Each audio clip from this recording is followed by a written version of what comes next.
Je suis Jean Chalat et je représente ici la Fédération des Aroévennes. Alors Aroévennes qui n'est pas forcément connue de tous, mais qui sont des associations régionales d'œuvres éducatives, de vacances, de l'éducation nationale. Nous existons depuis presque 7 décennies, puisque l'année dernière nous avons fêté les 70 ans. C'est-à-dire donc c'est une organisation qui est née tout à fait après-guerre et qui a au départ fonctionné uniquement avec des associations régionales et qui a eu ensuite bien sûr le besoin de se fédérer, d'où la naissance de la fédération des œuvres aujourd'hui. Nous travaillons essentiellement donc au départ, puisque c'est un peu notre origine, sur les vacances des enfants et des jeunes, l'organisation, et puis tout ce qui concerne aussi la formation de tous les personnels, directeurs, animateurs et les suivis qui sont faits par rapport à cela. Ça c'est donc un des grands domaines depuis l'origine. Un deuxième domaine c'est celui de l'école directement, c'est-à-dire les établissements scolaires, les collèges et les lycées, où nous intervenons donc directement auprès des élèves, après divers accords avec les chefs d'établissement, ou des fois sur des projets nationaux qui sont déclinés au niveau régional,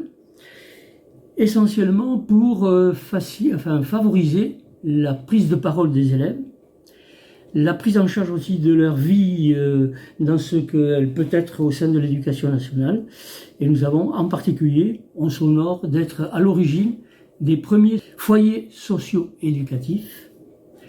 qui sont nés donc, et puis cela a donné suite après aux maisons de lycéens, qui c'est la suite de ces foyers socio-éducatifs. Donc c'était un moyen là de vraiment d'être actif au sein des établissements scolaires, avec aussi une pratique de la vie associative, puisque ces structures-là étaient des associations. Un troisième domaine aussi qui est arrivé beaucoup plus tard, c'est donc un travail sur les classes découvertes, en prenant le fait que tout ne peut pas se passer au sein des structures scolaires, primaires ou collèges en particulier, mais qu'il y a bien des choses qui peuvent se faire en complémentarité, par le biais notamment de ces organisations de classes découvertes. Et puis il y a un autre grand domaine alors, qui est celui d'une recherche que nous menons sur divers projets en lien avec le travail que nous faisons sur le terrain, et parfois aussi en lien avec des universitaires, etc., qui sont aussi une caution un peu, entre guillemets, scientifique du travail que nous faisons.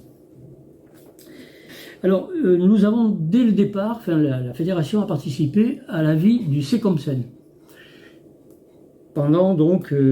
toute la durée de vie de ce Sécomsen, en particulier donc parce que le Sécomsen se voulait une organisation qui faisait se rencontrer les gens, les faisait se coopérer sur un certain nombre de choses, et donc ça a toujours été l'idée que on ne peut pas travailler tout seul, voilà, donc il faut essayer d'avoir l'ambition à la fois de connaître, de travailler avec tous ceux qui sont dans le champ de l'éducation. Et puis ensuite, quand le Sécomsen est devenu ESPER, bien sûr, comme nous étions déjà, notamment dans les conseils d'administration de Sécomsen,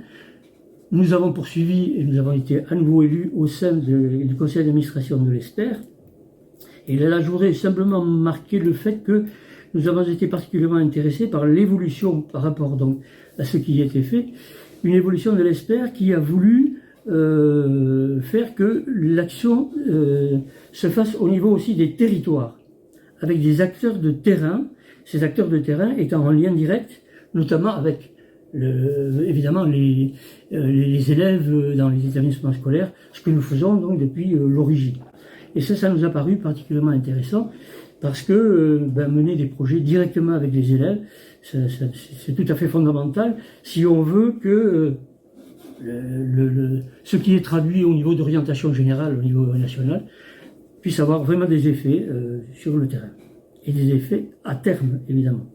Dernière chose que je dirais, c'est que ça, c'est ce qui nous a particulièrement intéressé, mais il faut se dire aussi que ceci n'aura vraiment d'importance dans le monde éducatif que si tous les acteurs associatives, mutualistes, syndicats, etc., sont vraiment mobilisés par rapport à ça. Et en particulier les associations, qui ont tous des antennes au niveau du terrain, ça nous paraît tout à fait fondamental. Alors, ça veut dire que il faut se mobiliser peut-être bien plus que nous le faisons actuellement, en sachant que le contexte, malgré tout, fait que nous soyons presque tous aussi limités dans nos moyens et qu'il est difficile de faire que nous fassions le travail, ce pourquoi nous sommes sur le terrain, et puis faire un travail supplémentaire, je dirais, sur des projets qui sont pourtant tout à fait dans le champ de ce que nous avons fait jusqu'à présent, au moins pour tout ce qui concerne les AROEVN.